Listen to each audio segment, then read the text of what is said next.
Hello, guys, and welcome. We're here with SA DPC, the Winter Tour specifically. This is Div 1, of course, and we're watching the second game of the day, which is going to be between Beastcoast and Apu, King of Kings.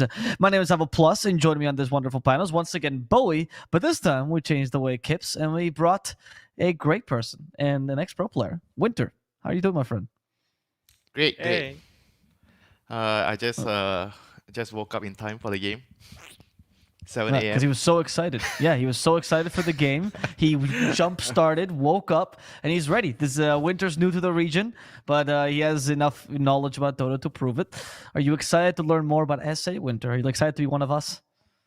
Yeah, I don't think I've watched enough SA games. I enjoyed a lot of games during TI, especially from Beast Coast and the previous DPC. I like how they play. Generally, I feel like they're a team that has a lot of potential if they have the right direction in terms of like strategy or how they, make their mid-game decision makings. Everything else is great from that team. You're gonna be fine, Winter. Your region has 3 letters, ours has 2, so it's even easier. Just gotta take the E out, and it's fine.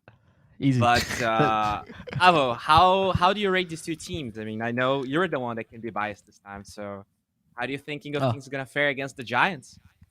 I don't think they're gonna fare. I don't think so at all.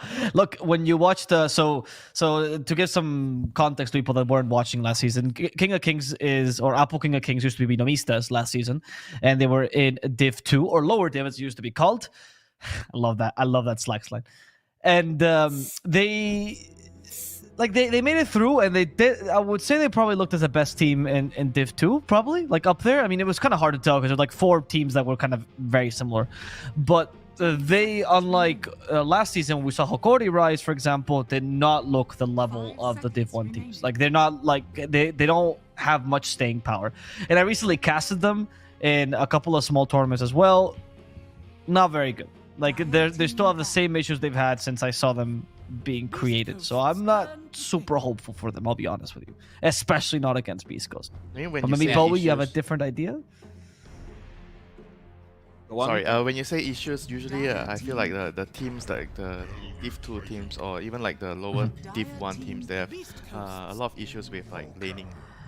They're not very good at laning, and they tend to have a lot of hard time in the first 10 minutes. I think it'd be fair for Vietnamistas. Would you say that, Bowie? Or for King King, sorry. I think so. I feel like they also made a change, right? They don't have Sexy Fat anymore, and that's kind of crazy because he was supposed to be. I'm not sure what happened, if he was kicked or if he actually left for the Fúria Jovem team.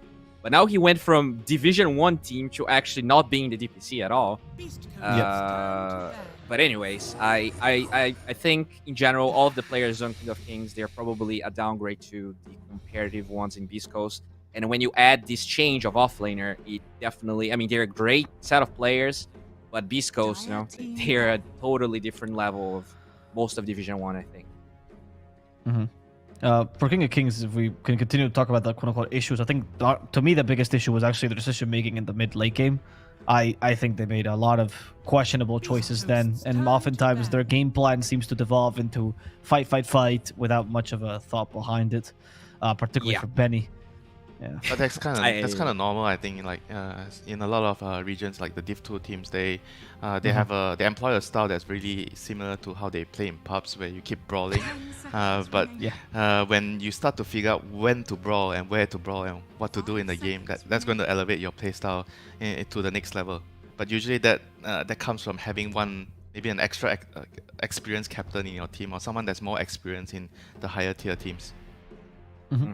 It's an attempt of, the MVP Phoenix style of play, but it's even MVP Phoenix. It's really nice they knew to when watch. to breathe a little bit sometimes. It's really nice to watch, and I feel like Dota now, you kind of want to always be like the white pieces, like in chess. You always want to be striking first and forcing the opponent to run away from you and to avoid you. I don't feel good when I'm playing like some kind of like full protect. Like the previous game we saw, the Anti-Mage Alchemist game. I don't really like playing Dota that way anymore. Yeah. I got it. That's fair. But we were seeing the lineup already being made by these 2 teams, by the way, and now King of Kings with the Twin Protector pick and Invoker, might be going that way. Kind of hard to tell yet, but like Twin Protector usually tends to lend to these defensive lineups a bit more. Yeah. This is very. You kind of want to play a drawn-out game with Treant and Invoker. This is very bold from King of Kings because generally speaking, Invoker is a hero that gets banned in second phase a lot, at least here in SA. So it just shows that they value this hero for mini quite a bit, and then it's a very strong hero dispatch. But I wonder how this, Treant hero will really work with Invoker because I like those fast tempo drafts where you have a Slaughter or like this reliable low cooldown stun where you can play with Invoker, even if it's not a Sunstrike Invoker. I feel like having that fast hero helps, and I don't really see that with the Skireth Mage, although it is a very meta hero right now. But generally, do you think like the Quaswax Invoker is most of the time better than the Exort nowadays? I think so, especially against someone like Void Spirit. Usually with Treant, you might want to lean a bit towards the Sunstrike sometimes, because you have the setup for that. It's a tough one, right? Because then you have this farming mid, which I do think Benny is a super greedy carry, even though he likes to fight. So how do you really balance those things? Yeah, it's kind of hard, especially when the game is played at a very high pace right now because of all the neutral items, the changes, the talents, and everything. It's very difficult to play slow. Yeah. And the lineup for Beast Coast also lends itself to that. Mars for Beast Coast is a very unique pick because, well, not the hero itself, but the way they build it has, at least at TI, was always with a Meteor Hammer build that actually he loved, which gives you such faster push and makes it really difficult for you to match their tempo. So it's nice to get a build-up item that gives you mana regen on that hero. Yeah. The Clockwork, huh? We don't see that every day, but it's so good versus Treant and Skireth Mage, so that they decided this was a good option. I like it. They have a double melee support duo now, I guess. ET and Clockwork. True. Was that a bit weak according to you? 4 melee heroes now, actually. Where's the axe? Where's the axe from King of Kings? No, where's the Venom? I hate playing all those heroes against Venom. That's true. They used to play that with Sexy Fat, but I wonder if Valky is one to play the He Venom does play aspect. Veno. He does play Veno. The thing is, when you play Veno and they counter you with, like, say, a carry that out destroys Veno, then it feels pretty bad. So maybe they're thinking about it. Venom is it like a is kind of off reactive. laner where he can't really play the game if he has a really bad lane or bad matchup. Yep. Maybe they can wait for the Venom Master later. They're gonna get the Luna. That is a Benny special. He does love this hero. I mean, it makes sense to pick the carry there first. Also, they see their lane, so they can decide. They have a lineup with has a mixture of magic damage, some good physical from the Luna, good tower damage. It's gonna be a very fast-paced lineup.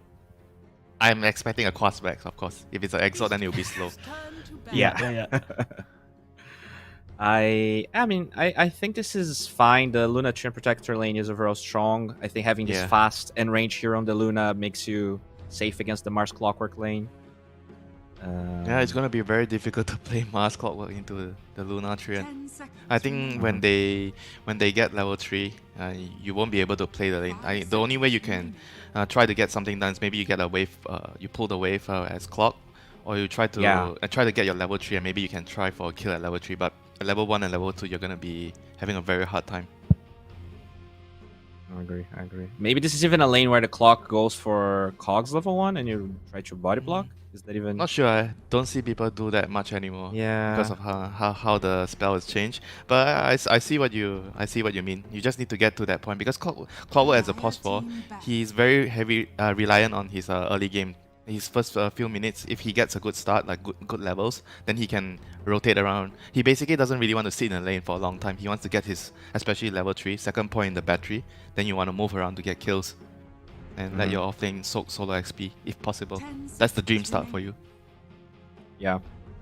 I was actually thinking about here, when I look at Mars Clock, I'm surprised they didn't consider something like a Faceless Void here. Sure, it doesn't siege as well, but it looks so much value with a Skireth Mage and also being able to not care about Cogs, not care about Arena. I mean, there's definitely a good reason as well to pick the Void, but I think overall their lineup, they can play a lot faster with Luna. go for towers because Void is a little bit slower. And if you go for Void, you won't be able to, because assuming it's a Quaspex Invoker, right? Then you won't have much tower damage with your lineup early. With Luna, you can play the game a lot faster. 10 seconds. So they go for the Bloodseeker, which is also another melee hero. They have 5 melee heroes. How I often wanna do you see see the a X graph so nowadays? bad. 5 melee heroes. I mean, the Beast Bloodseeker Coast, does dude. reach. It is an Ector hero, right? You farm a ridiculous amount with this hero. That's kind of his strength. You're kind of fast as well with it. Synergizes well with your lineup, and not much to stop him right now. To be honest, there's no stun really. And usually when you pick Berserker as well, you want to be able to have your other lanes. You want to have good matchups so that you can own your lane with the Thirst. Oh, Beastmaster. I mean, overall very balanced, and I mean, I like their lineup for King of Kings. Like very solid, very direct, decent laning phase. They have push, they have team fight, they have catch. You know, they have magic, they have physical. Yeah, I love it because they can win one fight, and it's an easy Roche. It's an easy tier 2. They really can afford to make more mistakes than Beast Coast, I think. With Yeah, the way I think as their long as they heroes- don't get trash in the lane, they should be able to have a pretty straightforward game. You know, with their lineup. Right. We'll see. Because at the end of the day, yeah, drafts matter, but when there's a little bit of an outclassing, sometimes the execution will just stand over the drafts here. I see what you're implying here, Avo. Yes, the Beast Coast's the better team. Am I crazy for saying this, Bowie? Are you gonna call me out of that? No, you're Well, I not. was You're gonna not. lead but to. Go What, on, you want to say your say? Come on, have your final say, Bowie. Before I throw think it. Come this on. is a good enough draft where the outclass might be compensated by the draft. So I think I'm going with King of Kings. I want to see them shine. Why? Why do you do this to yourself? I mean, if you're looking at just the drafts, you know, I'm going with King of Kings as well. I don't like the 5 melee lineup. Yeah, but Okay, obviously well, they are the better team. But just looking at the draft, I'll be going with King of Kings. No, our whole panel doesn't matter. You can't add caveats. Our whole panel's going with King of Kings. Let's see if they're right as we move it over to the casters, Gareth and Trent. Trent, some things never change. We did a couple of seasons with Arvo, going for the underdog, going for the weird choice yet again. I think we both have to agree, though, Beast Coast on paper the better squad, but draft-wise, do you agree? Yeah, I don't know. Boy got like laughed off the panel, dude. He just he suggests though, and they just mocked him. Get out of here. It's ruthless. But I mean, I do agree that their lineup's nice. It's balanced. I love Beastmaster Luna whenever that comes together, right? You know, yeah. It's very synergistic. They can just like run to towers, but we're running towards that river. So take us in. Thank you very much. Yeah, five melee, Gary B. Yeah. I don't like it when it sounds like Questionable. pubs. A little bit odd, but I think also Winter brought up a great point, right? The fact that King of Kings have a very easy to execute, straightforward game plan, point and click, catch people, kill them, and push with Luna.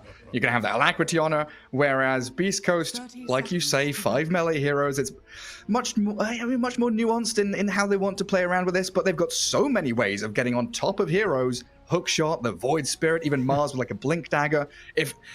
This game is going to come so much down to like vision, who gets the jump first, who gets that first kill. I love how you call it nuanced, because like, you know, it does make sense because like, oh well, they don't have a tower hitter, so like they have to be really cautious about like how they take their fights and like what they gain from them. But in the reality of what it's going to look like is them just charging in with like all their initiation in a total like mindless cave Dota slugfest kind of situation. So we'll see how it goes. Me melee, me smash. Yeah, you know. Pretty much the driving force of their lineup. So lane-wise, what do we see here? 3 heroes going bottom? This is a first blood attempt by the looks of it here. Looks like it. I mean, that kind of makes Is sense, this- right? With no stun, though? Like, you've got Sky, Treant. What are you going to have? Nature's Grasp plus Concussive Shot? That's a decent amount of slow. Oh, actually, up top as well. We had Stinger run in there. Or it's not Stinger, sorry. What's he tagged up as? Gojira. I mean, K1, Thank you, K1's dying. Schofield. All right. The tri-lane's working. The first blood attempt's coming. Skywrath Mage to pick up that first blood. And Stinger being forced away from the lane as well. Oh, yeah. Stinger's got the sweet Xbox Live tag with the X's at the front and I the was end. saying that. Yeah. To Arvo earlier on. He's gone back to 2003. Yeah, that's hype. X, Stinger X. Meanwhile, we got Gojira instead for Schofield up top as well. That's pretty hype. But so what he did was he went in behind the tower for the first wave and he cogged. And so that stopped Benny's wave. So then the wave from Whisper went under the tower. That's why this is pushing way out here. And they got a pretty good punish on that tri lane because now his creeps are uncontrolled. What is Gojira? Is that the original name of Godzilla? I think so, but I'm not actually sure. I guess I'll Google. I did a quick Google and I couldn't find it. I that's what's in my head. Is that's like the actual name of Godzilla, and then it's like a French heavy metal band from Andres. Oh, Founded okay. as Godzilla in 1996. So I mean, Ooh, there you go. it's the original Japanese name for the Godzilla. Yeah, thank you, production. A nice little courier snipe coming out from him. So we do have a little more of a settling of the lanes now. Beastmaster, Skywrath, the pairing bottom. So K1 is eventually going to get to hit some creeps. And top lane, the spear holds back Benny. They don't get in on top of that clockwork. Gojira Schofield. What a legend. I think go you should stomp just around shift. on them. I'm down. Just go right to Gojira. That's his name now. Yeah. No getting away from it. It's over. He swapped to it. We got as well Chris Smile in the mid lane. Instead No of more our buddy luck now, Chris only Luck, Smile. so, yeah. No, I'm surprised there's no like .pma at the end of his name. Oh, true. There's a nice little smile PMA. He's got the anime profile picture, right? So it all fits. How's he doing anyway? Invoker against Void Spirit? I think you'd Not be looking happy too with this bad for result Mini. so far. Yeah, I feel that's pretty good, right? I feel like you're expecting for a to be down a Crosswax. bit. I guess he has bought a lot of stats. Like he's going triple null or something. He's got True. 3 circlets, 2 mantles of intelligence on the Invoker. That's going to help him out get those last hits. I mean, it's kind of similar to what we saw in the olden days of Crosswax Invoker. Like the top, they're having a crack at this one. Yeah, they trap the tree inside the cogs. Leech Seed will give a bit of HP back to him, but Nuage is down. This Mars and Clockwork, too beefy to handle. What was so sick about that? As Stinger, I think. Ooh, maybe get the setup here. Nice. Nice. Great, yeah. Stomp into Bloodright. Skywrath, he's Oh, the very quick, boar. though. The boar, though. Is it killing the ET with an Yeah. Arcane Bolt? Oh, K1, he's hungry. He wants it. Oh, the Fairy Fire. He's used it, but he's still going to die. Stinger lives. Only Bloodseeker gets that kill. You know, the chase down after all that, too. But, so the way that they actually got that kill up top on the Treant, I mean, that's a hard hero to bring down, even for like a Clockwork and a Mars. And the only reason they got it is because Whisper got a spear all the way across to the tree line where the clock already was. So they got like max damage out of everything. Like totally isolated away from the creep wave and everything, too. So that was a really good punish from Beast Coast. Yeah, super nice. And Whisper still playing with him. Treant just going to have to back up here. No way that Benny's going to help. Last hitting under tower is what he's focused on. And Clockwork, still full HP, full mana. Got a bit of calm. But yeah, that mid lane. 3, though. Here's double null. Does that next circlet... Yeah, it's turning into an urn. So he uses up all of them. Value build right there. Oh, Invoker. I can't figure out this hero. I don't know if I like this hero or hate this hero. I feel like going into TI, it seemed like a bit of a weak hero, but then I had some pretty nice games at TI, and I was like a little bit converted. Now Stinger's dead in the bottom lane. It still kind of feels like I'm just like all in on the Aghanims whenever I see this hero. Yeah, like 30 minutes in, even if you're crosswax and running around getting kills, you still don't feel incredibly impactful mid-game until you do get that Aghs and a setup come your way. K1 taking a bit of a beating there. Well, speaking of which, up top as well, they got Benny. The combo comes into play there. Gets pushed back by the cogs, but Battery Assault will slow his retreat. Yeah, that is just so free when you get that first initiation from the Clockwork and he can just spear you using the cogs. It's so nice. And this has put Mars now in a really good position, like 27 CS. What's he got? 9 denies. Whisper, very often we talk about him being the carry of Beast Coast, right? You give him a good lane, and he can really lift this team up with his initiation on Mars in particular. I actually think Benny's done shockingly well, considering like how much pressure they had at the start to like pull his wave way away from the tower and everything. Now, of course, I'm saying that, and they're already right back on him. I definitely like this. Keep that pressure up, as they will also secure at least a haste rune for themselves if it is costing Benny a little bit of issue since he's still up here alone. Yeah, right, because Treant's left the lane. He's ditched it. Watching the Jenkins videos, when the lane starts going rough, sometimes you have to just leave your carry and make them realize that they don't want to be there anymore, because Benny, under that spear, and Cogs yet again being picked off. And I think it's time for Benny to say, screw this, I'm going to go farm jungle, maybe TP bottom and apply a bit of pressure into that bottom tier 1. But it's a difficult choice to make. It's so greedy to stay there versus Boots Clockwork, though. Oh, here we go. Counter pressure, though. K1's popped his stick, but he turns to fight. Throws the Rupture out, still dies. Stinger. Decent spirit and a stomp coming. Does sleep up the Beastmaster, who is going to go and punch a bit here. Valky turns and fights him back. 2 big kills for the Kings down bottom.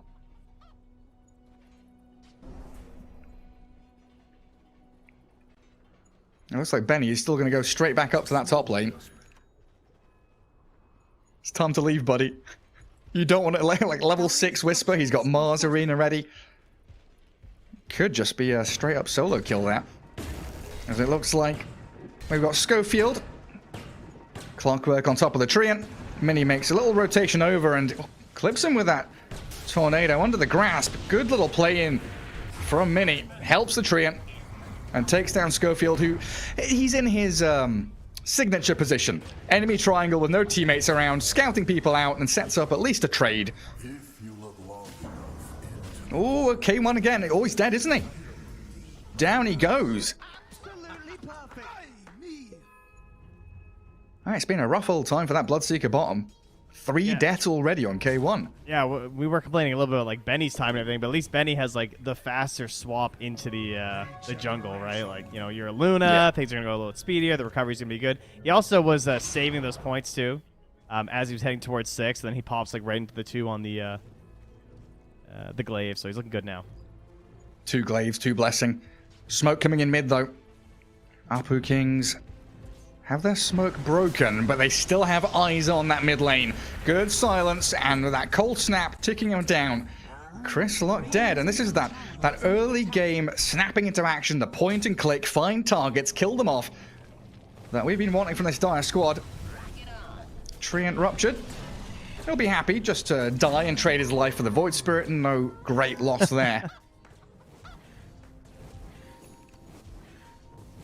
You know what? It's been a long time since I've seen so many null tallies in the game. I feel like Wraith Bands, Bracers, and null tallies have kind of been lost to the ether. Like, no one wants to buy them anymore. You just buy a mantle or buy a circlet. They are dead. But look at this. You've got 2 on Invoker, you've got 2 on Sky. Top lane, the Lucent Beams, and that Eclipse will claim the life of Whisper as Mini makes that rotation into top lane.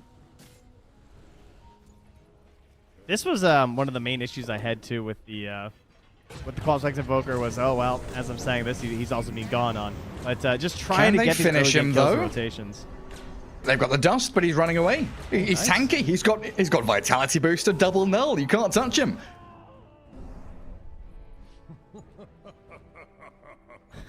He just laughs it off. He's good.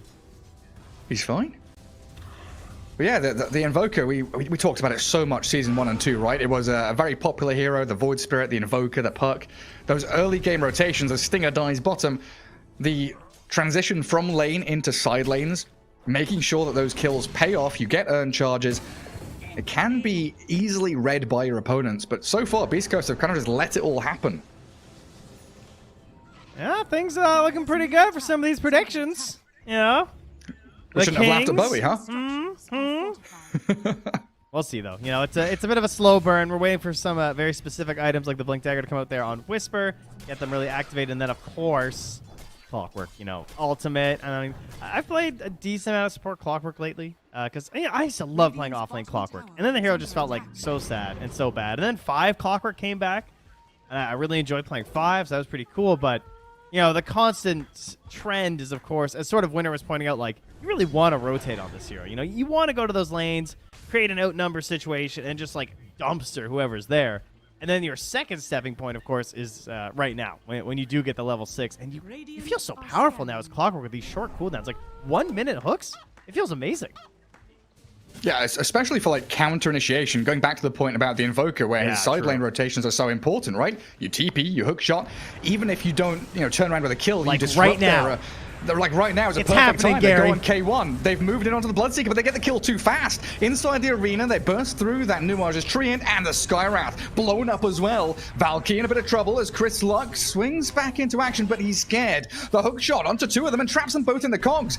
But it doesn't look like Schofield's got anyone to help him out. They eclipse back into him. The tree line will keep him covered as Whisper now the target of choice, but Benny held back with a spear.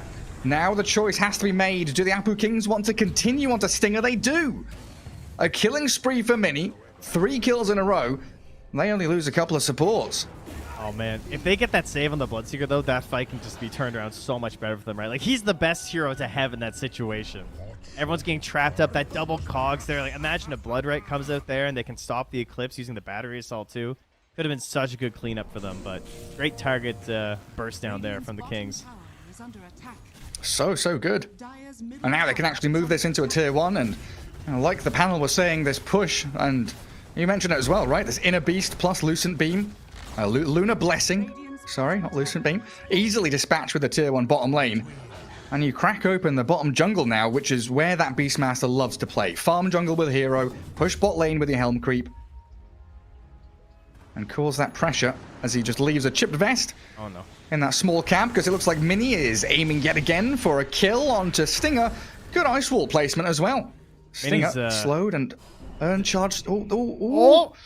20 HP. Miss out on the Sunstrike as well. All right, big brain Stinger. Well done. Radiant's middle tower is under attack. Yeah, that stinks. I mean, there's even a Radiant Observer on that chip vest, too, so they might spot it down there. Oh, they know. Go on. Chris Luck. Go take it. It's a freebie. But look at how quickly they move from bot lane to mid lane. Tier 1 into tier 1. Objective claiming. As the Kings start to really get up in the face of East Coast. What's really rough here is that they have Hookshot, they have Blink Arena, they have a full HP Bloodseeker, but they feel like they just need to trade top, whereas I feel like that's a fight you probably wanted to take as Beast Coast. At least, like, you want to threaten something because you have the Elder Titan who's so good at delaying these, and oh no, not again. And yeah, instead they just lose K1 top lane. There's nothing he has there to save him. Our panel You have are Hookshot geniuses.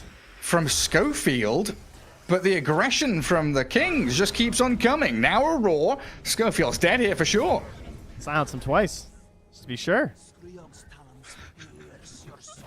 Oh, they got him. We got some problems here. We do, but I guess there's also the thread that we had through Season 1 and Season 2, right? The Binamistas, laning phase looked good. Minion Invoker making rotations looked good. Then mid to late game decision-making can break down.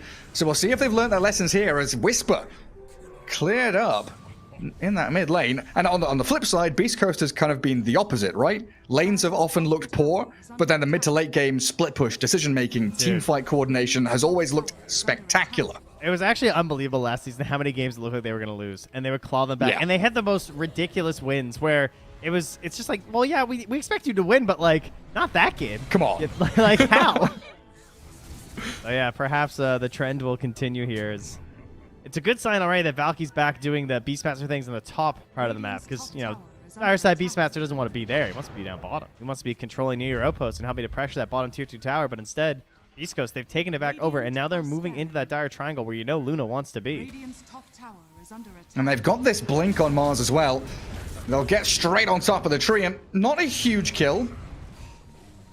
We'll see if it actually allows them to levy any more control on objectives, but I mean, Whisper just, he's annihilated by it. It's a good Spirit Stomp, hook shot with the Earth Splitter. They're focusing Benny. Luna inside the cogs, dispatched by the Void Spirit, and they've caught up Mini as well. Good Ether Remnant there, but Skywrath is still pumping so much damage, and this control with a roar and the silence. Down you go, Void Spirit gone, and a 3-for-2 trade. Tell you one thing, they are struggling to get Hector in like where he should be at points of the game. Like, there's a ton of farm up here. Someone needs to go do that for sure. I get it. It's K1 who's up here doing it. But, like, again, that's another fight where it's like, oh, I wish the Bloodseeker was there, you know? Like, we're all going to smoke into the triangle. You catch the Luna first, and then you might have had an opportunity for a chase down. You just need that, like, one little extra element of control. They don't have it, and now Mini And if they kill him, oh, they're going to get him. This is like 3 in a row where he's been out on the map trying to farm up. K1 turns and fights. Is that enough damage To bring him down it is. Crystalux come in though. They want the turn back and mini streak. 474 gold into the pockets of that Void Spirit, while the Mars Arena is in onto the Treant. He'll overgrowth and try and run away, but what's the angle of retreat? It's a hook shot in from Clockwork, but Mars is down. Benny's Eclipse destroys Whisper. Dude, he just blinked Spirit a tree and died. Can we just go back to that for a second? Like, he's like, yeah, I'm gonna ulti for this one support, and then he just gets killed. Not looking too hot, and that's without Beastmaster even being involved, right? He's just bottom lane, pushes to tier 2, farms jungle. And this all comes from those early tier 1s being taken. Looks like beastcoast might need to wait for some slightly larger items here. Well, yeah, I mean, Chris Luck, is he dying mid? He Yule's up on 20 HP. Astral Step, never, not in a million years, not surviving. Dire's top tower is under attack. Beast Coast definitely having some issues. Surely don't, Beast Coast Trent. got this right. Like, Don't. come on. What you talking I'm about? still not a believer. That must mean I'm quite the hater. If I is that still the feel like they're replay going to here? claw this back. Oh, nice. Yeah, get him. Because at first when he did the arena, I'm just like, is that worth it? It's like, yeah, okay, yeah. You know, they got to kill, like, hey, you know, they just killed Invoker. He wants to get some extra stuff. He's going to have to wait for his Bloodseeker. Sure, yeah, go for that free kill with the arena. Then it wasn't free. And then Benny so. comes. Yeah. Dire's middle tower is under All of a sudden, there's a Luna there. Some really great vision coming out of the Kings as well. Again, back to the point that Winter was making. The initiation, the fact that they want to play. Well, what was his analogy? It was like the white pieces in chess, right? Making that first move, you're the first step forward, the aggressors. And if you're able to catch a glimpse of someone, the Roar, Rod of Atos, you've got ways to get the numbers advantage very early on in these team fights and allow the Luna that safety to keep on fighting. What really concerns me is if East Coast don't find something similar, though, with like hookshot and arenas before the BKB comes out on Benny. They get BKB and Aegis on this Luna, and I think that's just like GG time. They just march at you, and the fights are extremely difficult. Eggs, what's your answer to Luna BKB? Is it Bloodseeker Basher? That's miles away. Yeah, Don't I even guess know if you can do force enough it out damage and to run her. away. Bait the BKB. Yeah, I guess force BKB, rupture Luna, run away, reset, Dire's and hope Win for the game. best. under attack. Oh yes, no, you need the question mark as step 4, and then step 5 is win game. Yeah, perfect. Oh, Beast Coast, they're Oh, losing tier their 2. bottom tower. They can't really Roche here either with their heroes, right? They don't have tower hitters, and they don't even have Roche takers on this team. So they're not even getting a punish from this. I mean, they're just going through backdoor right now. They so don't care what Beast Coast are up to. Yeah, then it's outpost time. Radiant's Chris bottom Luck? tower Sir? He's all right for now. He just needs the buddies there. They can't threaten tornado play after. Of course, there was almost a roar. Just Alpu Kings see everything, right? There's triple ward, like concave around that mid lane from bottom through to the actual center of the map. Yeah, that's sick. It's an actual wall of wards. Oh, look, they're going to catch Whisper on this wave. Up top. Oh, yeah. Whisper. That's a good arena. Mystic Flare is invisible for me like the entire game. I can never see it, but it's killing him. Okay, Dies me to too. mini Spirit Vessel. I thought that I've was noticed just it like me. three times now. I've not seen Mystic Flare at Yeah. all. I can hear it, but I can't see it. Yeah, that's why I get confused earlier when I thought he gets silenced twice. I'm looking at their heroes like, they don't have a second silence. What's happening? It's just like this invisible Mystic Flare. It comes out. Oh, well, I wonder if it's the same for the players as well. That would be unfortunate. Oh, Mini. That's a BKB on K1. Rupture hook shot flies on in. They focus Mini down. That should be a kill for K1 at long last. Beast Coast. Get one up on the scoreboard. There's Clockwork. He cogs and runs away. It's getting into an extended team fight here. A little bit scary for the Dire team. So they will just hold out. Wait for their moment. And they ping out the ward. The reason why Beast Coast were able to actually start a team fight there. It's all about that vision. It is very interesting to see just like how it's felt that King of Kings has been leading this game and controlling a lot of the pace and everything But the lead isn't that large for how the game feels, and I yeah, mean, you can just you're draw right. pretty much a direct correlation between that and the last hits, I guess, right? Like, I mean, Luna's at like 214, but then after that, you have all 3 of the Radiant cores.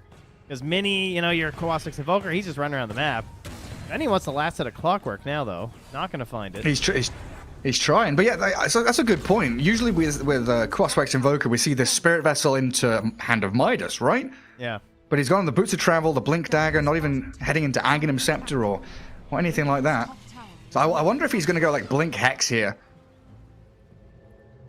Be some real guaranteed catch onto the raw Bloodseeker.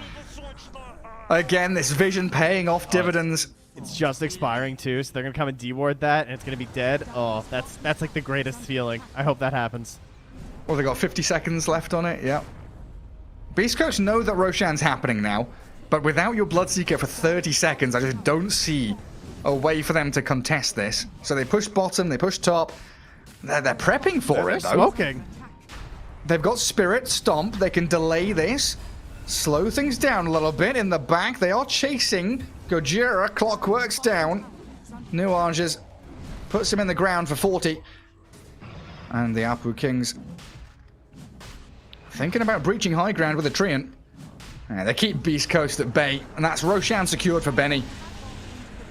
600 away from his BKB, while Mini just going for a kill here, but he's trapped in the arena. Whispers BKB, takes down the Invoker. The rest of the Dire Squad are coming back in. Can they kill Observer Ward? Ooh. Ah, yes. They get the catch onto Void Spirit, though. He's got Yule's, Astral Step, and an Arcane Rune have spawned bottom while they buy back the ET. It's a 4v4, and Chris Luck, he's desperate to get in on top of them. He's dissimulating, he's diving, but forced to Yule's up into the air. Can he escape from them? Another good Astral Step as they rupture up. Benny trapped in that Earth Splitter while K1 is roared under tower. Bloodseeker's dead. Oh, no, he's not. He's been healed up. He gets a couple of kills and he survived. Benny with a double kill on the flip side, though, as they'll chase Chris Luck, but again, Astral Step plus Yule's should give him a safe retreat. Even a consideration of turning back with Schofield's hookshot. They land onto that Skywrath Mage. Some huge kills there for Beast Coast, leaving only the Luna with Aegis alive.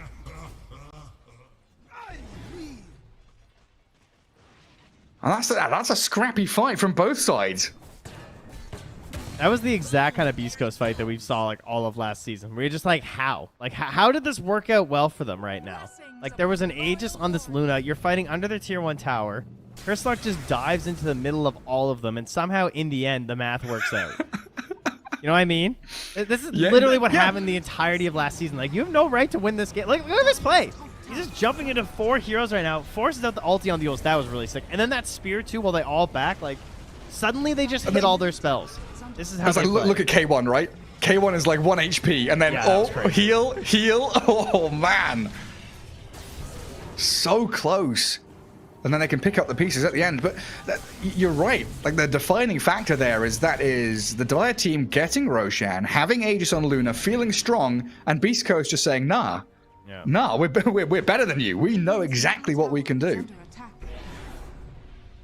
All right, well, now we still have round 2, where they, of course, have this Aegis, and they can actually pressure as 5, since they did lose Mini very, very early at the start of all that.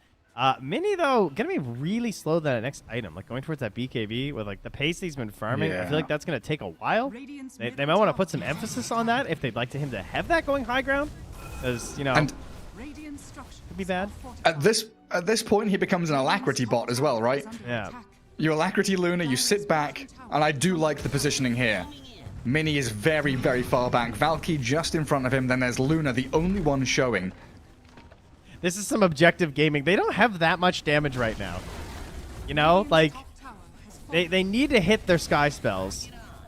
But outside of that, like, if this Invoker isn't going to get, like, the items to get the good positioning with BKB, that this is just going to be the Glaives, the video game. Bouncy, bouncy. I mean, speaking of Sky... Oh, Chris Luck. That's a lot of damage onto him. That was a really good 4-staff save. They can't give that Aegis away for something so cheap. Yeah. But yeah, speaking of the Skywrath, 9, 3, and 10. Yeah. Jupiter having a cracking game. Invisible Mystic Flares will do that for you, I guess. There is this this element of these kind of heroes, though, that that changes when you're going high ground, right? Like your Banes, your Skywraths, these walls, you know, this little skinny ramp. It gets a little awkward to play these heroes sometimes when you start going up a ramp like that, because like you're so exposed by the vision of the enemy that you can't hide in the trees and make your cute little plays that you've been doing all game. And so I imagine he's pretty wary about moving up that far, and then you start with these other heroes, and you're just like, guys, can we do this? Can we go high ground? They're the like ambush predators. They're the ones that want to wait for their moment to strike. They don't want to be you know, chasing people along the map.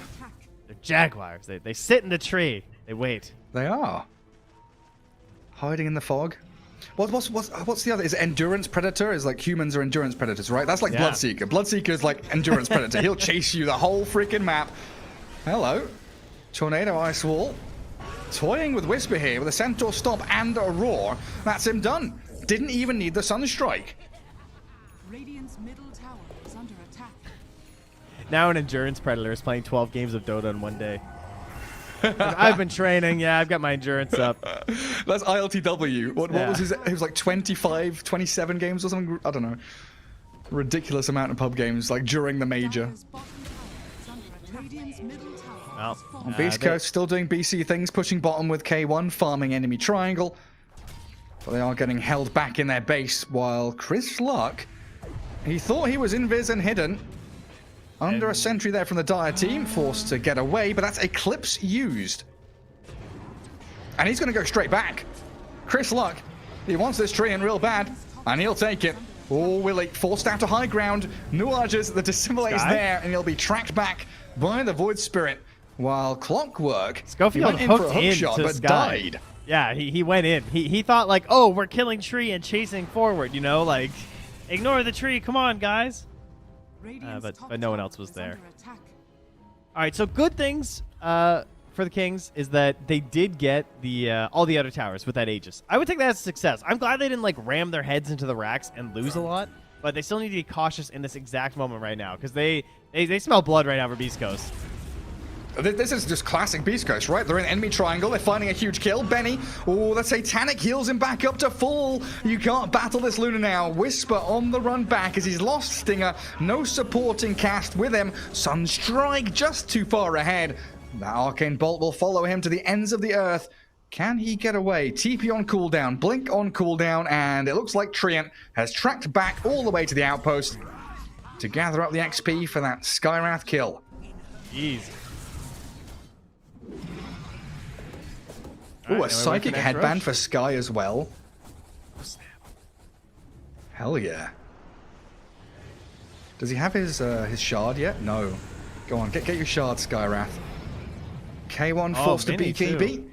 Yeah, Mini was looking at that scythe for a while, as you were saying, but now he's actually committing for the Aghanims. Okay.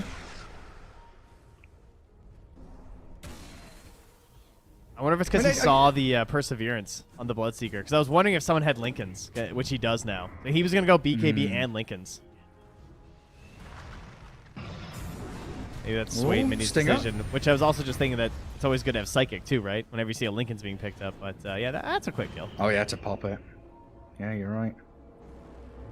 I just feel like they've got enough single target lockdown. Getting this Aghanims on Invoker with Overgrowth in particular, right? You have that guaranteed setup. I mean, Treant has a Force Staff, so a bit of maneuverability there for him. Yes, I am very Yes, happy. I think damage was an issue for them for sure. So I think this is a great way for them to actually like get that next fight with the Aegis. I think they're fully prepped now. And ideally, if you're cheering for the Kings, then what you need is a really quick Roche, because the faster this ends, the better. Absolutely. You take one or two more fights, you end the game. Beast Coast want to keep dragging this one out. K1, what's he up to? Troll trapped and runs away. Dire still have a little bit of vision there, but only for 10 more seconds. I want to try and refresh their observer wards. Well, it looks like they scout Whisper top. Radiant He's top very tower. speedily got himself through the trees, though. Very Does he go for speedy. this next wave? 355 Does- movement. Alright, go on, face boots. Ooh, Oh, Tornado man. just misses. I know he TP'd out. That's a decent amount of time wasted, though, right? 3-4 heroes tracking back to try and find Whisper. So now that that kind of herding of sheep that the APU Kings were doing, pushing all the lanes, forcing Beast Coast back into their base, they've got a little bit of relief here for BC. Yeah.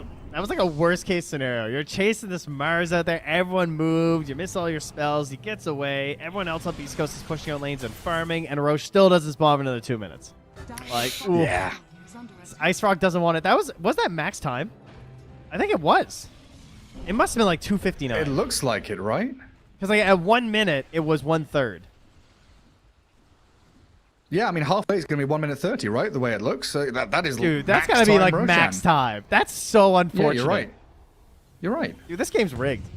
LGD This is were how right. Beast Coast win. I want the audio and video file. Okay, dude, that was max. That's unreal. Yeah, dead halfway is 1 minute 30. 3 minutes. Avo is too on that. powerful. I think it was him. That's my theory.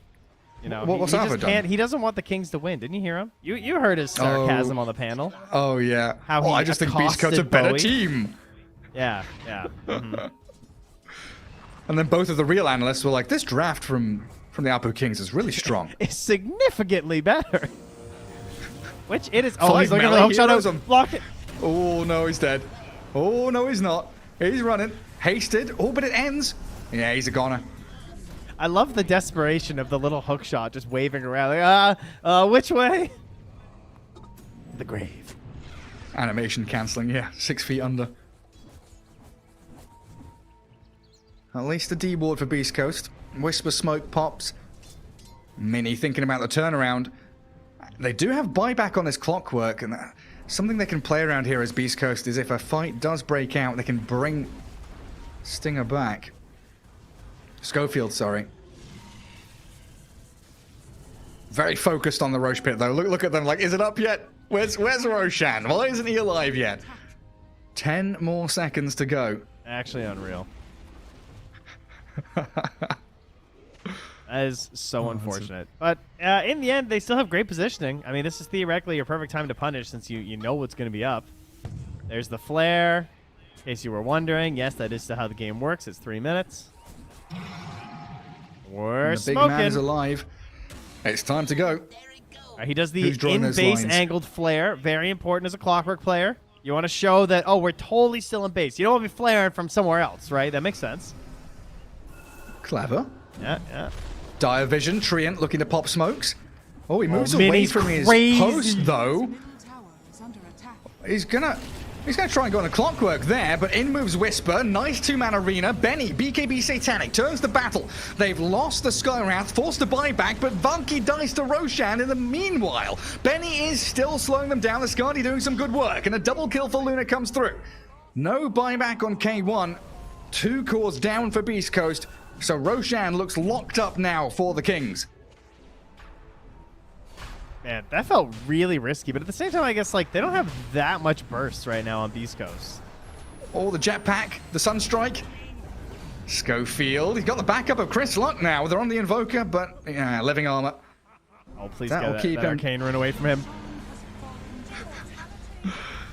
Grabbed up by the Void Spirit as a Mystic Flare. I saw that one. Animations have come back into the game. And 2 heroes dead for 45 with no buyback on Beast Coast could signal the end of game 1, honestly. I think they did it. I think they've won.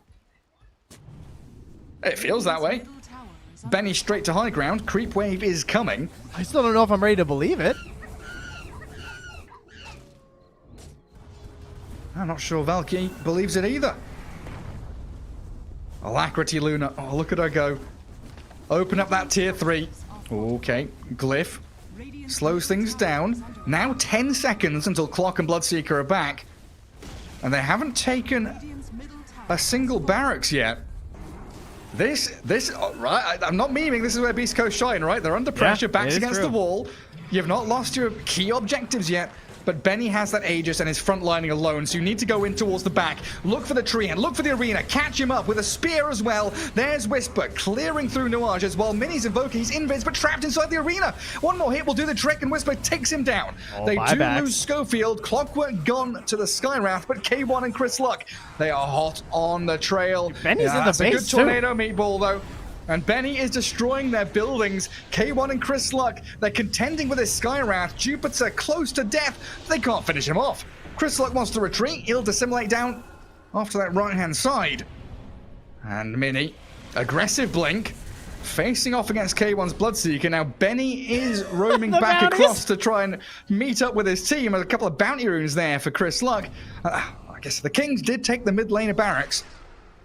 They're trying to just break these fights down into something so Oh, Mini. The double tornado. Nice. Is he punished, though? He's going to die, though. They punish him. Unreal. Can Benny get him? Oh, the Yules. He's got no Astral Step. He's going to kill off the Skywrath, but Benny finds the kill on the Void Spirit, and he wants more.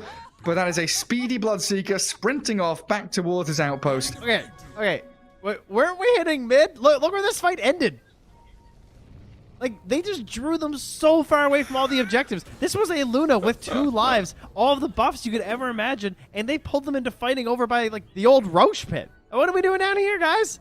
It's insane. Game winning. The throne. They got so spread out. Benny chased an Elder Titan to the tier 4s to kill him, but, like, maybe they just needed to kind of fight as a unit? I think. Just stay mid. Push tier 4s. Oh, Beast Coast, they can't keep getting away with this. There's no way. It's illegal. Man, they're running out of steam, though. Like, 2 more minutes on this Aegis? All the other cores, like the other heroes on the Kings, they're falling off? Radiant are scanning. And K1 and Chris Luck have been toying with them. Nice attempt on the hook shot. Even dusting there. Schofield trying to angle himself towards the ran out of fuel. He's between the towers. But LT's hot. Get the hell out of here. Airlift requested. Tower is under attack. Tier 1 mid, 38 minutes into the game, finally dies. Keep in mind, these guys won Division 2 last year. Radiant's bottom That's where they came from. Like, that's your Bino Mistos. Which is pretty crazy to think. Sorry, not one, came second, I guess. But, qualified out of the lower division, obviously. Yeah. Well, there's a reason why we're surprised they're, doing so well. Not that they're, I do think that our divisions were pretty weird last season. We definitely had teams in the lowers that were better than teams in the uppers with how it all worked out and everything, but I was even this season, right? Yeah, true. Like, even this season, we have the Brazilian team down in Division 2. I feel like every region has a team like that just because of, like, the qualifiers and shakeups and stuff. It's like HFN, Adriano, Taro, King RD, Yodomi. That's definitely a Div 1 team. Roar, hello. Quick pick onto the Clockwork. Whisper, he's in here with Refresher Orb. Mars Arena spears up. Valky forces the buyback. They do have an Alacrity Luna to contend with, but they're going straight for the Invoker. The Void Spirit. He spots Mini. He refreshes as well. These Refresher Orbs going wild, and K1, he's sprinting around. He's so fast. They do catch out Whisper, but not enough damage to finish him just yet. As Nuage is in a lot of trouble. The Beast Coast side, they get 3 kills. They've not lost any big targets either. Now, Benny's isolated. K1 hot on his tail, doing some serious damage with that shard, with that pure damage, but they're slow from Ascardi. Way too much for him to handle. Lincoln's popped and down he goes. It's so chaotic. And just because, K1 didn't buy a refresher, so he is buyback, He's the only one who hasn't invested, pretty much, out of his other cores. The damage is actually so ridiculous, too, from the Void Spirit when you build this refresher. Everyone's all about refresher now, right? I feel like everyone's trying on, like, every hero because it is a very unexplored item, and it's also just been, like, buffed and buffed and buffed to where it doesn't really feel as heavy as a commitment. Yeah. But the double arena is a really cool concept versus the Luna, just because of how effective it is versus the Glaives. Stopping the bouncing, yeah. Just, like, ruin her game. It's, like, so good with these charge-based heroes as well, right? Yeah. Like, having Astral Steps or Earth Spirit, Ember Spirit, refreshing remnants. Feels incredibly good. Pulsing all over your face, Quadruple AoE silence. Just need a silencer. That's all you need. Some bonus damage. Dead hero. Where are we going with this smoke? Benny with Valky leading the charge. Who's TP top? Mini. And Chris Luck shows on that top wave. Roar comes. Nothing to save him. That Cataclysm makes short work of the Void Spirit, but he does have buyback. The only downside is that his respawn is exactly when Roche could theoretically respawn. So now they have a choice. Like, do you really want to go high ground and be scared about this buyback? Because if he has a refresher, I don't think he's going to be shy about jumping in here. A haste rune and a refresher, he'd be more than happy to buy back and fight you on his stairs. Especially seeing as it's Chris Luck as well, right? Yeah. Oh, I say that, though. And now they have the Scythe. That could be the end. He buys back, he runs in, isn't expecting a Scythe. Oh, the Skywrath, yeah. That instant disable. I bet we'll see K1 do some sneaky stuff, put the Lincolns onto his Void Spirit. Oh, then they just GG out. They don't even finish the game. They're just like, all right, Hector did We did it. Yeah. One outplay, that's all we need. Dire are I think it's definitely been a big step up the way... Is he okay? Thoughts on Benny's item progression? What, the queued item? Yeah. He wants to end the game. But what does he swap? What does he swap out? Silver Edge, I guess? Yeah. Or, used BKB, I guess. But one would think Use he'd want to BKB, use I that. don't know. Maybe just pop Manta and swap it. I don't know. Yeah, curious. Very curious. I definitely feel like it's been a big step up, this King side, from Binamistas to here now.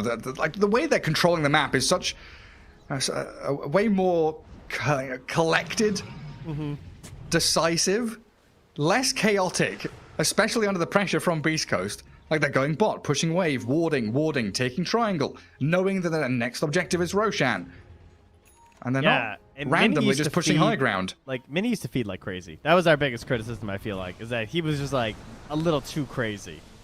Like, Mini would be bottom lane farming this wave coming in now. But yeah, exactly. For, but no real reason. now he's rather farming be this... near the team. Yeah. Mini puck. These guys want Next game. to get something done. We'll get it. Yeah, hopefully. top tower is under Trian, as always, in a good position. Oh my god, it's another max timer Roche. Are you serious? How? I don't know. Trian, 4 staffs. Forces the BKB from Whisper, who is desperate to catch someone. Valky inside the arena, but they roar Whisper, destroying the Mars, forcing to buy back as Trian does the same. Off to the right-hand side, you've also got Chris Luck battling with 3 Dire heroes. Self-fuel's up, refresher's already been spent. The hook shot's in. You went in? Gojira. That Eclipse does nothing. Benny's Luna isolated and forced away as they get in on top of the Skywrath Mage. Mini, a good meatball. Ooh, Oh, Chris Luck's takes back though. down the clockwork. The Oh, he's gem so is sick. forced out, and they've actually killed off the Sky. Benny's come back in. He wants to try and fight, but he's speared up against the trees. Oh, Nuages, what have you got? No overgrowth, nothing left in the my tank, God. and Beast Coast are doing it. Benny's satanic. It will buy him a bit of time. K1 in the Cataclysm. He's dead for 2 minutes. Mini finally launches out the ion cannons, blows up Beast Coast. And Whisper's under wards. The vision is given. Mini cold snaps him. They want another kill. A die back here could be on the cards for Whisper. He can BKB and turn and fight, but oh, can he get away from them? Blink dagger, 2 seconds, 1 second. 4 staff, no, it's that little psychic headband. Beautifully done to run away. Yo, get this Hellbear into this action. What's this Hellbear doing? Beastmaster, you're Hellbear. Help! Help the team.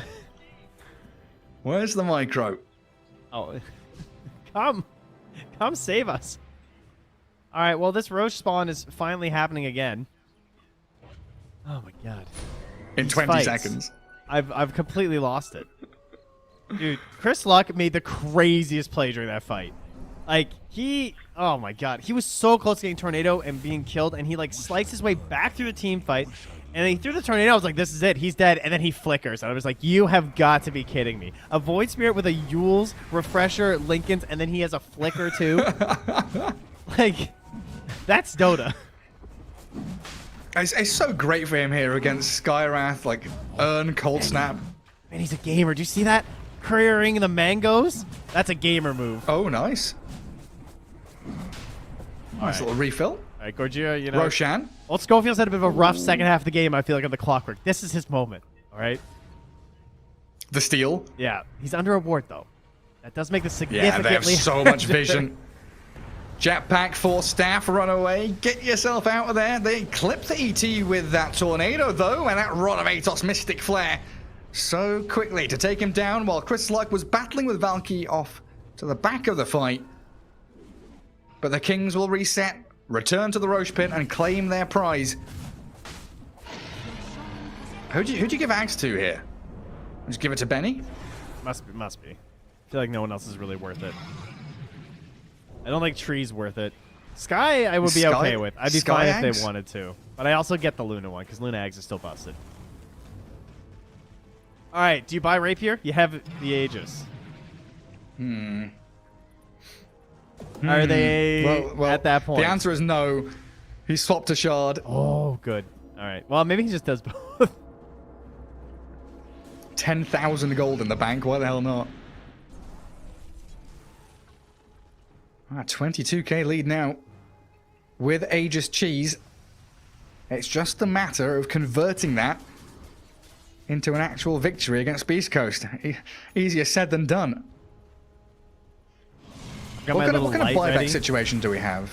Like whenever whenever I come back on camera, I've got my little light, and I just keep turning it on and off for the past like 20 minutes. It's like, oh, there it is. Oh no. Oh yeah, now the game's out. Okay, no. Oh no, it's gone. Yeah, I've kept my lights on the entire time. Rookie mistake. Gonna have burnout. So, Bloodseeker, Void Spirit, they'll have buyback soon. TM. What about the rest of them? Clock is 400 gold off. ET has it. Mars on cooldown. Tree placed the ward. He's in. That's crazy. That's a risky ward, see everything. Dude. They got him. Oh, but they catch him. They catch the Treant. He's level 24 with like 3,000 HP. They spend the arena on him. Dead for a minute and a half, but you've lost your entire bottom lane. Beast Coast, they've got to do something now. Try and find a fight with that Spear Rupture. That's a lot of damage onto Mini. He's down. Mini's gone, and Whisper, he refreshes up. Benny's been isolated again, so they focus towards the Skywrath Mage, getting the easy pickings. Oh, it's so over, Beast dude. Coast have the numbers advantage, and Benny in so much trouble. Aegis claimed up Beast Coast with a team wipe. 6 kills in a row for Beast Coast, defending their base and keeping their hopes alive. Yes, they lose the bottom lane. Yes, they do kill off that Luna through Aegis and everything else as well. Cheese also uses up. Goodness gracious, mate. They just completely abused the way he wanted to play that fight as Luna. Because he put the BKB in the backpack, right? And he's going to play the Aegis Life and then the BKB. And so he's like, do you know who I am? I'm a Mars with a refresher. So they just send him away. They spear him. They arena. You know, they can just completely disrupt the entire fight if he doesn't want to pop BKB. And he just was not relevant. And then they just kill all his buds. And then they come for you last. That was clinical. And remember, like, oh man, that's actually so brutal. Like, they got the Treant for free. You didn't get to cast anything. Oh man, you know, just going back to what we were saying like 25 minutes in, because I feel like there's a lot of people who don't believe us when we say stuff like, okay, they're 20k behind, but Beast Coast always finds a way to win these games. You've said it like 3 times already. Just look at what's happening right now on your screens. Like, surely. How it is. Ridiculous scenes. All right. My goodness. How do you recover from this right now? As the APU Kings. What's the play? Regain confidence somehow. You have a tier 2 bottom. Like, triple buyback on your heroes. I don't know. No panic. No panic. Got tier 2. That's good, right? No crazy panic buybacks. That's all right. What do you do for your Luna? Because now she's looking at a refresher. Is that the play? I guess the double BKB would be huge. Yeah. And I guess at least that way, you know, throw a couple of eclipses, long range AoE. Oh, we see this. So it all starts out with that Treant. Yeah, he wards, he dies, and then you're in the 5v4. Look at Benny. He's just like not BKBing, right? So he starts hitting. He's just like, oh, okay. Sleep, spear, bye. And the rest of the team chasing everybody else. You just stay over here. And then we'll just all collapse on you after. But they've done a pretty good job of doing that the entire game, right? With stomps, hook, cogs, spears. They've got a lot of ways to kind of isolate the Luna. And usually when we say that, we mean isolate and kill. But this has been an isolate and go run at everybody else. Unreal, man. Put her on the very outskirts. I can't believe it. I can't wait for the next Roshan spawn to be another max timer, by the way. Now, the real Beast Coast would be if the APU Kings now win it. And then Beast Coast will win Game 2 and Game 3. True Beast Coast gives APU Kings the game after they regain the gold lead. That's their final form, you know? Like a glimmer of hope, a comeback is brewing. Yeah. Then they spill spaghetti all over the floor. Oh, that's TI Beast Coast. Oh, too soon. Ouchies. It's better than Major Beast Coast. Marginal. Don't even get to go to the event. True. Well, Beast Coast, they're definitely looking good now. They just needed like 45 minutes to warm up, but things are together. You know, don't give us the early game, they say. So, you know what? It's about 8 o'clock now. Feeling better. Yeah, we're level 30. We can now cast all of our spells. Tier 2 bottom gone. This void's wait, are they going high ground? Illusions, catapults. Look at Chris Luck walking, dude. He's at 208 MS right now. Is he over encumbered? Who, the Void Spirit? Yeah. Yeah, no boots. Backpacked boots. Well, I guess it's 339 when he smoked. That's not too bad. I was gonna say 208 damage too. Like, oh, this guy's huge. This guy's so slow. Oh. Dire are scanning. He'll get where he needs to be. They all go home. They smoke up. They run in. Who gets caught? Right now, there's like no vision for the Dire team. They are playing into darkness. Do you know what? And if they, what doesn't move when you smoke gank? Buildings. You gank the buildings. Yeah, it's pretty well telegraphed where they are on the map, isn't it? It tells Which you buildings? actually. Top tier 3. It lets you know. You know, they're keeping these waves. They need the threat. All right, we got the mid lane going in. We gotta get the bottom lane. The constant flares as well, though. Yo, you know, it'd be a sick talent for Clockwork actually. If you could do angled flares. So you could do like a what's that called? Vector targeted flares. So you could place them somewhere else on the map and aim them down another. Okay, Ice Frog, listen. This is actually a sick level 20 talent. So this is what you do. You do a tie-in with the movie Wanted from like 2008 or whenever it came out. Curve the rockets. And you curve the rockets like in Wanted, dude. Well, I was thinking you could vector target them to obscure what angle you're actually at as Clockwork in the late game. But also, you could use it to cover more distance. Yo, Ice Frog, come on. This is sick. This is a great idea. Would you vector target on the minimap then? Yeah, you could just do it on the minimap. Or you could just do it on like the ground somewhere, and it would just use that angle. It would like go to where you vector targeted, and then it would go on the angles wherever you selected from there. So it would be like Tango's ulti, but shooting, instead of the dash into Swashbuckle, it would be rocket flies this way, turns flies that way. Yeah. Ice Frog? Am I wrong? I mean, that sounds kind of sick. That does sound real good. Yeah. So like you send it to Roshan to scout Roshan, but you don't want it to explode on Roshan. You want it to explode on a creep wave, right? Yeah. Or you send it to somewhere on the map where you want them to think you're smoked at, and then you send it from there back somewhere else. Because like late game, it just gives you away sometimes. So sneaky. We gotta fix this hero. Well, everybody ditching boots. Silver Edge on the Bloodseeker. Void Spirit and boots in backpack still. Right. Luna has long given up on those little booties. And buybacks are starting to come back in for both teams. It's been about 50 minutes since they've had the gold lead on Beast Coast. They may gain it again soon.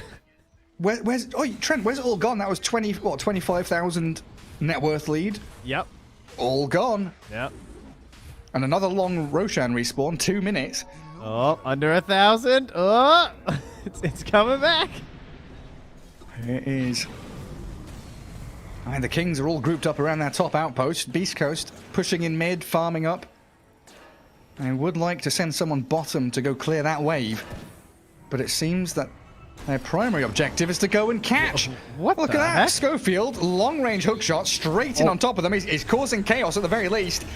Do the Kings want to fight? They're trying to decide what they want to do about this, because in comes Whisper, but misses out on the spear. Arena going to get dodged down by the BKB of Benny. Chris Luck dissimulating towards Valky, aiming onto that Beastmaster, removing any kind of control, and Benny, again, isolated, refreshes up. Satanic ready, but the no Abyssal. BKB. Benny's down. Cataclysm will land, but not enough damage to really get any kills, and the Kings are falling. The throne has been reclaimed. Beast Coast kill Mini, and they aim towards that dire base. The line is drawn. All top. Chris Luck goes bottom just to clear out the waves. And they're heading high ground, forcing the buyback. Invoker not gonna have it. A minute and a half. Beastmaster 7.5 minutes. So you've got Gareth gone, what? He's got 300 gold away from buyback, so 2 heroes are dead for at least a minute now.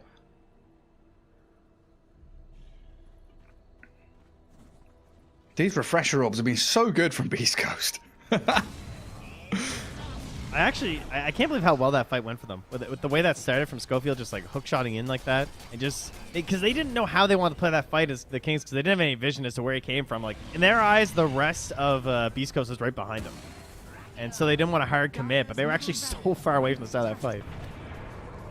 Hey, that must have been so confusing for the Kings, right? Oh, yeah. It's like the, pretend you're strong when you're weak, pretend you're weak when you're strong kind of thing. Beast Coast just like, oh, we're going to go in here. We've got no one nearby, but the opponent's going to be scared by the clockwork no matter what. Classic tree in place here right now. Radiant structures are fortified. Glyph and armor. Oh, man. This setup, if only they had the Cataclysm. Dire's top tower has fallen. The dive ball. 40 seconds without Mini. The ball's getting cleared up. Top laner axe down. Dire's top tower. So now the game, pretty much, structure-wise, dead even, 2 lanes apiece, but a 20,000 net worth lead in the hands of Beast Coast. What is that? A huge swing. 44k swing in the past 10 minutes or so. I just imagine the unrealized gains right now from all those people that were going for the Kings. They're just like, oh my god, they did it. And now reality's slowly setting in. Oh no. No. But if Beast Coast could throw a 20k, or if the Kings could lose a 20k lead, surely Beast Coast could, right? Surely. Yes. It's possible. Oh, Gambler's fallacy gonna kick in. Just keep betting on it. Wind Waker is the surest sign that a game has gone on too long. It's someone screwed up when a Wind Waker gets purchased. It's so expensive. It really is. It's very hard to justify this item. It's a sick item. Don't get me wrong. It's so expensive, and you have so many other items you want first. What was it, like 4,000 to upgrade your Yules? You got to consider just a drop buyback. in the bank, just nothing. Couple pennies. Ridiculous. And he's got Refresher Shard and Orb now. Chris Luck can bounce around at will. It's got to be so demoralizing for the Kings, though. Being so close to victory. And now you're staring down the barrel of Beast Coast, who are controlling all the lanes, pushing towards your base, and have out-executed you in pretty much every team fight. Well, Benny is changing strategy here, going for that BKB in the inventory, which I do appreciate, but unfortunately, we still have the Abyssal to deal with. So it feels like you just can't find the right answer. Do they not have an Aesthetics or something? Don't know. They did not get fortunate enough. East Coast got one. I feel like they need some sort of a reset for Benny. They just don't have it. They need Benny to have, I don't know, more range. He needs to be actually hitting people, but he's getting run around by these Beast Coast heroes like Void Spirit, Bloodseeker, so good.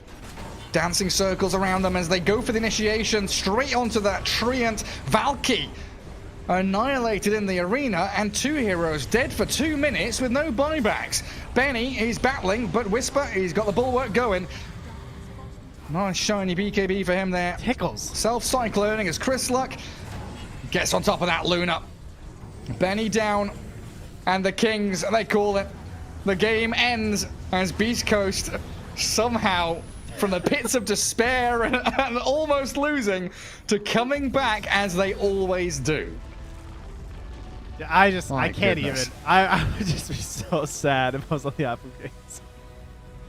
These guys are incredible. I mean, truly. I don't know if it's a good or a bad thing, but it feels like they just have this mode that they turn on where they just go, okay, guys, let's go win. And they take these fights that are just so crazy. And Chris, like the actual just pure technical skill and mechanical execution that he showed in this game was nothing short of grotesque. Like it physically ill watching some of the plays he made in those team fights. Just like how does he get away with that? That was so sick. Oh, they're so good. Yeah. I mean, like isolating the Luna every single team fight. Beautiful stuff from Beast Coast as they take game 1. The victory here for them, as we'll pass it back to Alvo and the boys. Well, guys, I I Sorry. think you're muted. Yeah, I'm on Discord. Sorry. Hello. So Hello. when I gave off this game, you guys were like, "Oh, I know all melees to this panel." You go to the casters, I'm a laughing stock. Everyone's like, "Oh no, I'm just too biased for Beast Coast." Well, you know, eat your words. That's what I'm gonna say. Dude, I'll give it to you. All right, Beast Coast is definitely the better team. I do want to say though that I think throughout the Versus first 30 minutes, King of Kings played much better, and I think that they actually lost that game. There were key moments where I think they just misplayed. Like when the Treant forced that arena bottom and they got the Rex, all they had to do was disengage. But they actually kind of were like, "Oh, we have Aegis, maybe we should fight." And that just ruined their game. When they actually lost that fight and lost all of the map control, all of their net worth, they forced like a buyback on Mini. I think that was like one of the worst moments for this whole game. Like, look at Benny. You could have easily run away, but he actually comes back to hit. Like, there's no objective to be taken there. You have no Treant for 80 seconds. I really feel like that was game losing, but they played well. You know, Beast Coast, they are a better team and they will abuse the distance.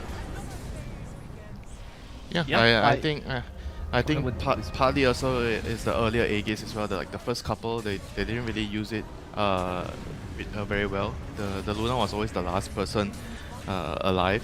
He wasn't really hitting the buildings. I think that it was the middle high ground push where they were chasing the ET, if I wasn't mistaken. I think a lot of the fights, I personally felt like the culprit was the Invoker. I didn't really like the way he was playing and he was building his hero. Like after the Vessel, he went the Dagger and Travel. I think maybe getting one of those is fine, but I felt like buying the Dagger made him play really aggressive in a lot of the early game. I felt like he was dying because like he was trying to go for kills because he bought the Dagger. So he blinked in, he tried to set up Tornado and cold snap for his teammates. But Beastmaster could have just done that role because Beastmaster eventually, after he got his Solar Blades, his helm, he bought a blink as well. So I felt like it was unnecessary for him to play that way. And during the game as well, the casters mentioned that, oh, why are they dominating the whole map? But the goal lead is like, I think 3k, 4k. I felt like it was also due to the fact that the Invoker went for this build instead of, like, if you go Vessel, if you go for Midas, all he needed to do, I felt like that game was, after his early game, it was great, you know. He did well in his lane, he rotated bottom, he killed the tier 1 bot, then they killed the tier 1 mid and top, and he needed to just farm, buy Midas, farm, get items, and because they're dominating the map, he just needs to take advantage of all the resources on the map. But he was like trying to play the game way too aggressively. He bought a blink, he ran around. Yeah, sure, he got a couple of kills because of the blink, but he also died a few times because of how he was playing. And that felt like it dented their timing a lot because the Luna was so strong. He always felt like, I want to go guys, but someone was like dying here and there, you know, and he had to wait for this, wait for that. Maybe the Roshan spawning late was also like unlucky in some ways, but I felt like they definitely could have widen the gap of a gold lead if they played everything correctly, bought the right items.